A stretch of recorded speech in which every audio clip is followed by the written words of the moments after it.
আমরা নতুন লেখকের বই হচ্ছে আগে দেখবো, যেহেতু পুরানো আমাদের পড়ার অভিজ্ঞতা আছে। সবসময় আমরা নতুন কিছুই জানতে চাই যারা আমরা হচ্ছে পাঠক। তো হ্যাঁ, নতুন কিছু জানারই জন্য আজকে আসা। মাত্র ঢুকছি, ভিড় অনেক দেখতেছি, ভাবছি সকালে আসলে ভিড় থাকবে না। কেমন লেখকের বই নিতে যাচ্ছেন আজ? আমি পুরান লেখকের বইগুলোই পছন্দ করি। এখন থ্রিলার বা রোমান্টিক এরকম বই নেওয়ার ইচ্ছা আছে। দর্শক, বাঙালির যে কয়টা পানের মেলা রয়েছে তার মধ্যে বই মেলা অন্যতম। দর্শক, এই মুহূর্তে অবস্থান করছি অমর একুশে বই মেলা 2025 বাংলা একাডেমি প্রাঙ্গণে। আপনারা জানেন, বই মেলা মানেই লেখক এবং পাঠকের সমাগম। এ পর্যায়ে আমি বিভিন্ন পাঠকের কাছে জানতে চাইবো তাদের কোন ধরনের লেখক এবং পছন্দ। How to get over thinking, এইটাই সাইকোলজিক্যাল বই, যাতে আমি ওভার থিঙ্কিংটা কমাইতে পারি।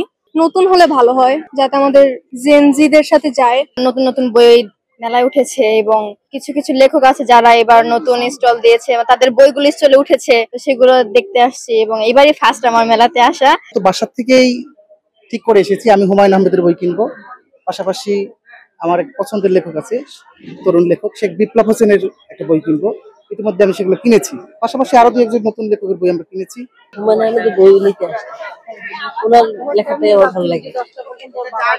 এবার যেটা প্রকাশিত হয়েছে এটাই নিয়ে। এই মেলাটা আসলে আমাদের মানে বাংলাদেশে একটা ঐতিহ্য হয়ে গেছে আমাদের বাঙালিদের জন্য। এই মেলাটা না আসলে আমাদের ভালো লাগে না। প্রতি বছর মেলাটা আসলে আমরা অনেক ঘুরে ফিরে চলে আসি, যে মেলায় এসে বসে আসছি, টুকটাক বই কিনবো, অনেক ভালো লাগে।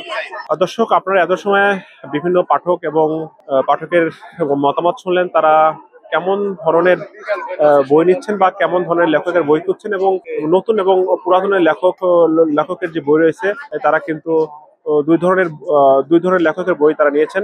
বিশেষ করে আমরা বিভিন্ন বয়সী মানুষের সঙ্গে কথা বলছি।